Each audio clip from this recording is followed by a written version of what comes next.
C'est plus l'attaque des titans les amis que vous connaissez tous, mais là c'est plutôt l'attaque des remplaçants avec bien entendu la revanche de Ceballos, la revanche d'Asensio et la revanche aussi de Camavinga surtout. Camavinga qui était pour moi contre Bilbao hier soir, le véritable homme du match devant Karim Benzema qui lui a été élu homme du match pour son but et sa prestation globale. Mais vraiment on a 3 joueurs aujourd'hui qui depuis début 2023, quand ils rentrent en jeu ou simplement quand ils jouent, sont plutôt bons par rapport à d'autres joueurs normalement beaucoup plus titulaires et normalement qui ont plus la confiance du coach, qui sont en train de décevoir, qui sont pas au top de leur niveau physique ou technique. Et pour moi, ces 3 joueurs-là aujourd'hui sont en train de se revendiquer au bon moment et qui portent un peu le Real sur certains résultats. En espérant bien sûr que les bons résultats et surtout les bonnes choses qu'on a vues d'eux ces derniers matchs contre Villarreal et aujourd'hui contre Bilbao et un petit peu avant aussi, j'espère que ça va continuer tout le long de la saison pour que quand les titulaires habituels seront de retour à leur plein niveau, on aura ici une véritable rotation pour jouer sur tous les tableaux avec des titulaires et des remplaçants de confiance. En tout cas, l'attaque des remplaçants qui pour l'instant se passe plutôt bien, des joueurs, déjà commençons petit à petit à faire un petit débrief rapidement du match d'hier et je voulais m'excuser au passage de ne pas avoir fait le débrief hier soir parce que pour ceux qui m'ont suivi sur Instagram, j'étais parti en soirée après une séance à la salle et globalement donc forcément j'ai vu le match entre l'écran géant du bar et mon téléphone avec MyCanal et globalement j'avais pas une vision assez précise du match pour vous en parler en rentrant car je suis rentré je crois 10 minutes après la fin du match donc j'aurais techniquement pu faire un débrief mais un débrief qui aurait été fade et vide de sens tu vois. Du coup j'ai attendu de me réveiller ce matin un peu plus tôt, de regarder le match avec les replays disponibles sur MyCanal et simplement pour avoir une version plus large et plus précise de ce match là. Donc globalement là même si aujourd'hui on fait pas vraiment un débrief parce que j'ai plutôt me concentrer de base sur Ceballos, Asensio et Camavinga et leur rôle à venir en tout cas dans les prochains jours et tout ça et mon avis sur leur évolution et leur réveil. Le match du Real hier déjà marqué 2 buts en terrain basque sur la pelouse de Bilbao qui est en général une véritable forteresse, c'est plutôt intéressant. Finir sur un clean sheet avec une défense qui certes a beaucoup mieux défendu que ces derniers temps mais qui était quand même assez en souffrance avec les attaques de Iñaki Williams, avec les attaquants et surtout des latéraux de Bilbao qui prenaient souvent le dessus sur les nôtres. Donc globalement des joueurs qui nous mettaient en difficulté mais malheureusement pour eux ou du moins heureusement pour nous, Thibaut Courtois veillait au grain sur les sorties. Quand d'un moment ils ont égalisé sur Courtois qui la repousse, heureusement qu'ils étaient hors jeu au début de l'action avec un joueur basque qui faisait totalement obstacle en général à la vision de Courtois sur l'action et tout ça. Donc il faisait action de jeu donc hors jeu légitime mais globalement Courtois qui a été décisif sur certaines sorties, certaines parades en tout cas avec une défense du Real qui était plus appliquée et déjà je tiens à féliciter 2 joueurs en défense qui sont Nacho qui montre encore une fois que tu le mettes à gauche, à droite ou dans l'axe, le mec est phénoménal et clairement il n'a pas à être derrière Rudiger dans la hiérarchie.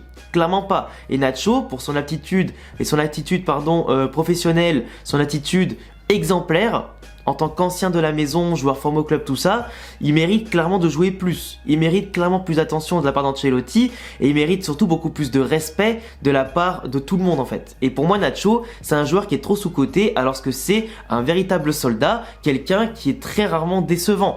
Pour un mec qui joue peu, qui a pas forcément tout le rythme qu'il faudrait, pour un professionnel qui soit régulier tout ça, pour moi il est exceptionnel.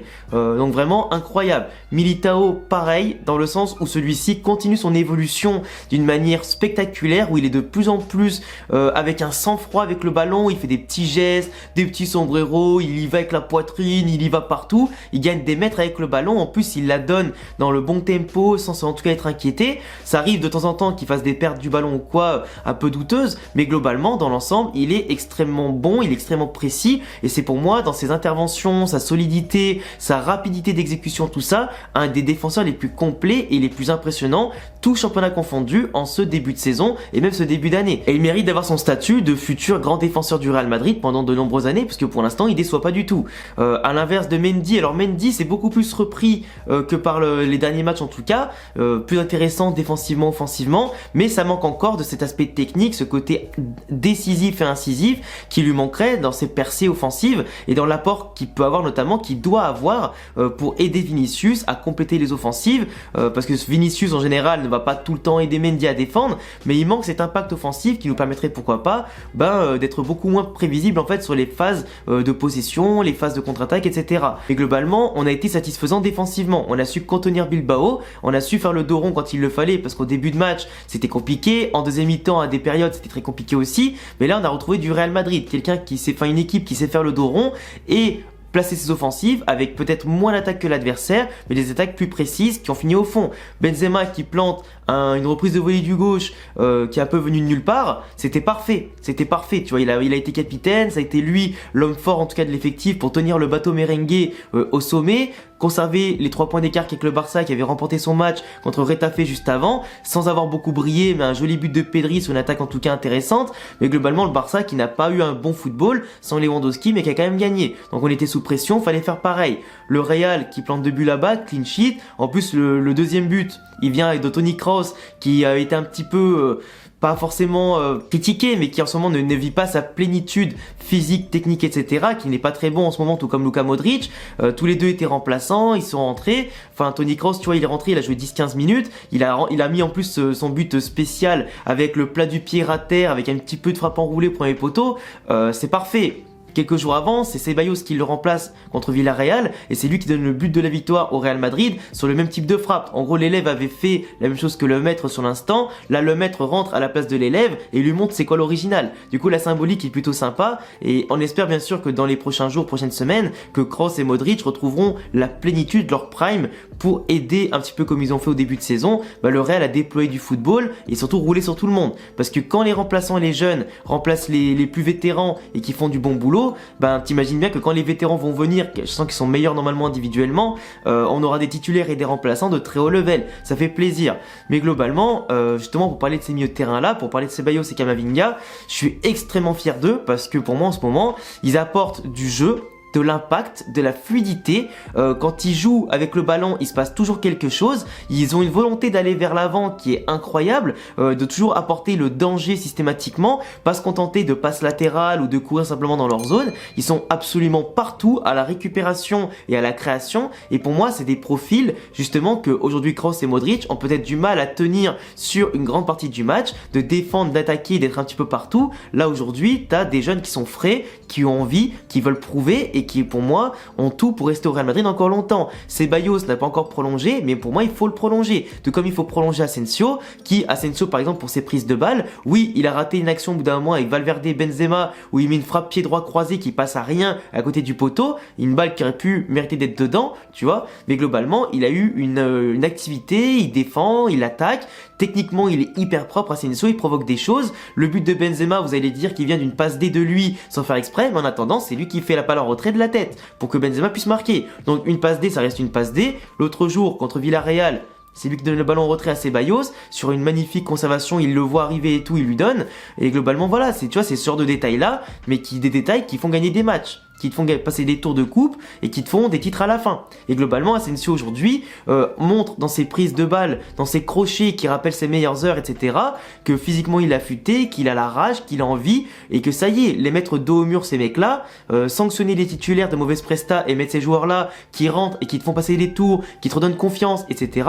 Asensio il est encore loin de son meilleur niveau, mais il s'en rapproche. Ceballos, pour moi, c'est la classe, c'est le technicien, c'est le mec qui a la vista, la vision de jeu, c'est le mec qui t'apporte énormément. Et Camavinga aujourd'hui il montre à Carlo Ancelotti que même s'il avait pris un jaune à la mi-temps l'autre jour contre Villarreal, ça y est, faut pas le sortir. Si tu le sors, tu le brides le gamin. Là il était là, il a eu de l'impact, il a montré c'était qui le papa au milieu de terrain en l'absence de Tchouaméni au poste de numéro 6, même si Camavinga son poste, lui il préférait jouer un peu plus 8, un peu plus vers l'avant. Quand il a joué 6 en sentinelle, il a été impeccable. Certes des fois il y a des pertes de balles qui sont un peu dangereuses, mais c'est lié plus à l'inexpérience qu'autre chose. Il est encore très jeune, faut pas lui en vouloir, mais globalement Camavinga il montre qu'en l'absence de Tchouaméni, c'est peut-être ici qu'on a un deuxième 6 de garantie. Et c'est peut-être aussi une piste d'amélioration pour Ancelotti, de montrer qu'on peut jouer peut-être non pas avec un 6, mais avec 2 6, avec Tchouaméni et Camavinga qui sont amenés peut-être à le faire en équipe de France dans les prochaines années. Donc avoir un automatisme avec 2 6 comme ça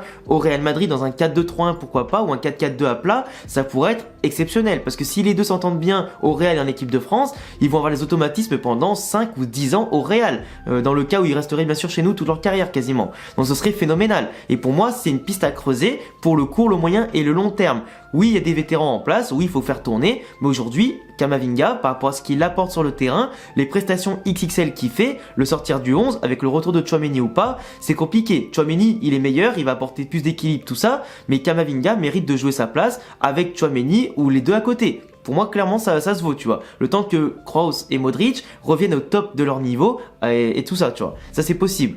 Valverde, je dis pas qu'il est pas bon, mais je trouve qu'il force trop ses frappes. Je trouve qu'en ce moment, tu vois, le fait qu'il ne marque plus, qu'il fasse plus de passes décisives, et ben je pense que mentalement, ça le stresse un peu, même si c'est un grand professionnel, tout ça, qu'il a l'envie et que le résultat collectif passe avant sa personne. Je pense que Valverde, le fait qu'il ne marque plus autant et qu'il soit plus autant décisif, ben je pense que ça le perturbe un peu, tu vois. Et du coup, des fois, tu le vois forcer des frappes à 25 mètres, 30 mètres. À un moment donné, il en a tiré une, mais genre dans les nuages, alors que l'action était loin d'être finie d'être construite, tu vois, et qu'il y avait des mecs devant lui, donc il avait aucun angle de tir, et je trouve ça un peu dommage. Je trouve que maintenant il rentre dans ce système de précipitation et pas de confiance qui fait que ça vient brider un peu ses prestations. Il récupère moins de ballons aussi, mais parce qu'il est un peu en perte de repère, et que le temps qu'il retrouve un peu les automatismes au milieu de terrain et pas en tant qu'ailier, etc., ben faut un peu de temps. Mais je pense que Valverde, il a encore un peu de rythme à retrouver pour que dans les prochains matchs et les prochaines semaines, il retrouve la pleine confiance. Et je pense que le fait de gagner aussi collectivement, le fait qu'il joue simplement, ça va l'aider à retrouver tout ça. Mais je m'inquiète pas. Ce moment, Valverde, tu vois, il était en pleine explosion, donc son explosion est loin d'être arrêtée. Il est loin d'être à son top niveau et d'avoir tout montré. Et il est encore très jeune. Donc pour moi, j'ai aucun souci avec Valverde, clairement. Mais pour moi, il faut qu'il en fasse plus que prévu. C'est pas un flop, mais il faut qu'il en fasse plus que prévu, tu vois. Vinicius, par exemple, lui, c'est un flop en ce moment parce que il a plus marqué depuis octobre dernier en Liga.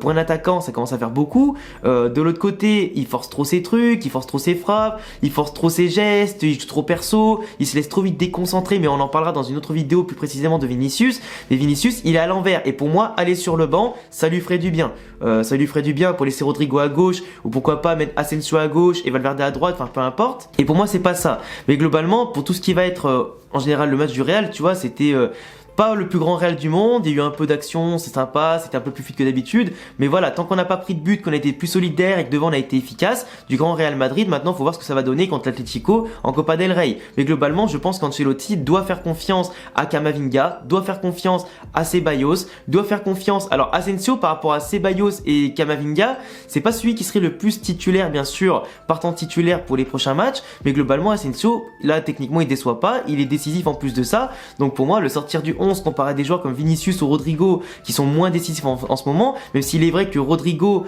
sur le but de Kroos a fait un excellent travail parce qu'il tient le ballon, il le porte jusqu'à la surface, il le donne à Valverde qui lui redonne, il la met en retrait à Kroos, il a fait un travail de maintien du ballon qui était important, le temps que les joueurs puissent monter le bloc et tout ça, et lancer l'offensive, mais globalement Rodrigo, je pense que le banc aussi lui fera du bien, tout comme à Vinicius lui fera encore plus de bien, tu vois. Et en plus Vinicius s'il rentre en cours de match, par sa vitesse et son explosivité, contre des joueurs qui sont fatigués, il pourra faire que du bien pour les assassiner, tu vois. Enfin bref, en tout cas c'était un petit peu tout pour mon avis. Moi clairement l'homme du match contre Bilbao c'était Camavinga. Il n'y avait pas eu trop de déception à part comme je disais le manque un peu de level de Valverde ou de Mendy ou simplement voilà de ces joueurs là, mais globalement je suis pas trop ou de Vinicius simplement aussi, mais globalement je suis pas déçu du Real d'hier, ils m'ont pas impressionné, ils m'ont pas dégoûté, donc déjà c'est déjà un bon point. J'espère juste qu'Ancelotti va continuer d'accorder ce mérite, cette justice entre guillemets footballistique aux joueurs qui en ce moment sont décisifs, dans un bon élan de confiance. Après là c'est le derby qui va arriver, donc le derby il va falloir des joueurs qui sont encore plus impactants, donc on espère qu'il fera la composition en conséquence et qu'il mettra les bons joueurs au bon moment et qu'il donnera du temps de jeu à ceux qui le méritent avant tout, tu vois. Enfin bref, j'espère que cette vidéo vous a plu comme d'habitude. En tout cas je vous laisserai vous abonner, cocher la cloche si vous aimez le Real et mes vidéos sur le football en général. N'hésitez pas aussi à donner vos avis en commentaire sur le match contre Bilbao et simplement sur les 3 jeunes dont j'ai parlé aujourd'hui, enfin les 3 joueurs dont j'ai parlé aujourd'hui. Mes réseaux sociaux sont en description, le petit pouce bleu comme d'habitude pour le soutien, et puis à bientôt pour prochaine vidéo. À la Madrid, in Adamas, ciao.